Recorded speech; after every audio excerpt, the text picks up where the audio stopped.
বহু চৰ্চিত আলফা আৰু কেন্দ্ৰ চৰকাৰ আৰু অসম চৰকাৰৰ যি চুক্তি আজি নতুন দিল্লীত স্বাক্ষৰিত হ'ল বুলি কৈছে আৰু ইয়াতে বহু মানুহে বিভিন্ন ধৰণৰ প্ৰতিক্ৰিয়া প্ৰকাশ কৰিছে। মই এই ক্ষেত্ৰত মোৰ হাতত যিখিনি তথ্য আহি পৰিছে মই ইয়াৰ পৰা খুব বেছি অসমে পাইছে বুলিও ক'ব নিবিচাৰোঁ আৰু এইখিনি কৰিবলৈ সংযুক্ত মুক্তি বাহিনীয়ে যদি ভাবিছে যে তেখেতসকলে এইখিনি কৰিবলৈ ভাৰতৰ সেনাৰ বিৰুদ্ধে বা ৰাষ্ট্ৰযন্ত্ৰৰ বিৰুদ্ধে যুদ্ধ কৰিছিল তেতিয়াহ'লে সেয়াও কিন্তু বৰ সঠিক সিদ্ধান্ত নাছিল বুলিয়েই ক'ব লাগিব।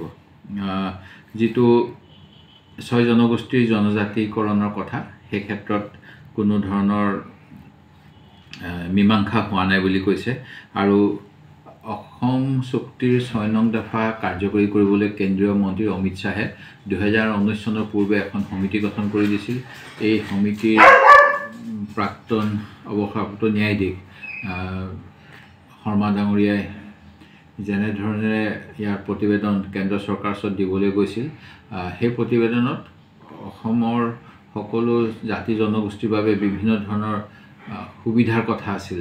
সেইখিনি বিষয়ে এই চুক্তি নিমাত তাত থকা বিভিন্ন পৰামৰ্শাৱলী তেওঁলোকে গ্ৰহণ কৰিম বুলি কোৱা নাই, যিহেতু সেইখন 3জন বিভিন্ন উচ্চ ন্যায়ালয়ৰ এডভোকেট জেনেৰেল আৰু ৰিটায়াৰ্ড হাইকোৰ্ট জাজৰ লগতে ছাত্ৰ সন্থা আৰু বিভিন্ন সদস্যৰ পৰামৰ্শত সেইখন সমিতিৰ প্ৰতিবেদন দাখিল হৈছিল। তাত অসমৰ স্বাৰ্থ ৰক্ষাৰ্থে বহুত কথা আছিল বুলি আমি ভাবোঁ। ঠিক তেনেকৈ যিখিনি কথা কৈছে যে NRCৰ কথা, বৰ্ডাৰৰ সুৰক্ষাৰ কথা, লেণ্ড ৰেকৰ্ডছ ডিজিটেলাইজেশ্যনৰ কথা, লেণ্ড টাইটেল ভাল ধৰণে যাতে পাব পাৰে তাৰ বাবে এগ্ৰিকালচাৰ কৃষিভূমিৰ নিৰাপত্তাৰ কথা, এই গোটেইবিলাক ৰাজ্যৰ যিবিলাক বিষয় সেইবিলাকৰ ক্ষেত্ৰত জনগণৰ স্বাৰ্থত ৰাজ্য চৰকাৰে কৰিবলগীয়া কাম। ইয়াৰ বাবে কেন্দ্ৰ চৰকাৰৰ লগত চুক্তি হ'ব নালাগে।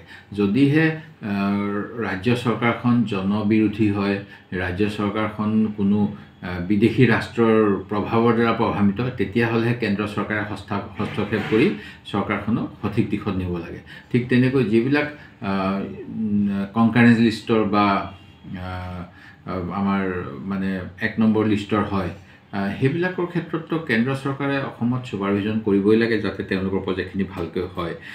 ৰেলৰ কথা কৈছে, ৰেলৰ ক্ষেত্ৰত বা শিক্ষাৰ ক্ষেত্ৰত, ফ্লাড কণ্ট্ৰলৰ ক্ষেত্ৰত অসম বিধানৰ পৰা কেইবাবাৰো প্ৰস্তাৱ আছে যে বানপানী আৰু গৰাখহনীয়াক ৰাষ্ট্ৰীয় সমস্যা হিচাপে ঘোষণা কৰক। অসমৰ বাবে বিভিন্ন ধৰণৰ ধৰক ভাৰত চৰকাৰৰ হেভি ইণ্ডাষ্ট্ৰিজ অথবা ডিফেন্স বিভাগৰ উদ্যোগ, যিটো DRDOৰ বা অৰ্ডিনেন্স ফেক্টৰী বা ৰেলৱে লোকো, যিটো মৰিয়নিত এটা ফেক্টৰী আছিলে, এটা সময়ত হোৱাৰ কথা আছিল, সেইটোতো নহ'লেই। সেই গতিকে এইবিলাক প্ৰকৃততে কৰিবলগীয়া আছিল, এইখিনিও চৰকাৰে কৰাৰ কথা কোৱা নাই। আৰু মই কোৱা শুনিছোঁ যে 1 লাখ, ইয়াত উল্লেখ নাই 1 লাখ কোটি ইনভেষ্টমেণ্ট হ'ব ইনফ্ৰাষ্ট্ৰাকচাৰৰ কাৰণে। ইনফ্ৰাষ্ট্ৰাকচাৰ আমাক লাগে, কিন্তু ইনফ্ৰাষ্ট্ৰাকচাৰ নামত অধিক পুঁজি লোন লৈ তাৰপিছত এছাম নতুন ঠিকাদাৰ, এছাম মধ্যভোগী সৃষ্টি কৰা, এইটো যদি অসমৰ উন্নয়ন বুলি ভবা হয় সেয়া ভুল হ'ব। ঠিক তেনেকৈ ইয়াতে দেখা গৈছে যে problem of flood and soil erosion in Assam will be treated as national priority.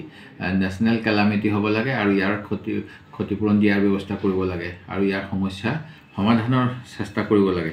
ঠিক তেনেকৈ যিবিলাক শিক্ষা বা ক্লজ 6ত থকা অসমীয়া ভাষা ৰক্ষা, অসমৰ সংস্কৃতি ৰক্ষা, এই ক্ষেত্ৰত যিখিনি কৰিব লাগে সেইখিনি কৰিব লাগে। কিন্তু যোৱা সময়ছোৱাত দেখাই গৈছে যে অসমীয়া মাধ্যমৰ স্কুলবিলাক ধ্বংসৰ দিশলৈ গৈ আছে। অসমীয়া মাধ্যমৰ ওপৰত হিন্দী ভাষা, সংস্কৃত ভাষা, বিভিন্ন ধৰণৰ ভাষা বা CBSE বোৰ্ড জাপি দিয়াৰ চেষ্টা হৈছে। সেই গতিকে এইখিনিৰ কাৰণে প্ৰকৃততে অসম চৰকাৰ জবাবদিহি হ'ব লাগে আৰু অসম চৰকাৰে নিজৰ কৰণীয়খিনি এতিয়ালৈকে কিজানি কৰা নাই আৰু সেই গতিকে আলফাৰ দ্বাৰা কৰা বুলি কিয় দেখাব গৈছে যে আলফাই হেঁচা দিয়াৰ কাৰণে তেওঁলোকে নিজৰ দায়িত্ব পালন কৰিব লগা হৈছে, মই বুজি পোৱা নাই।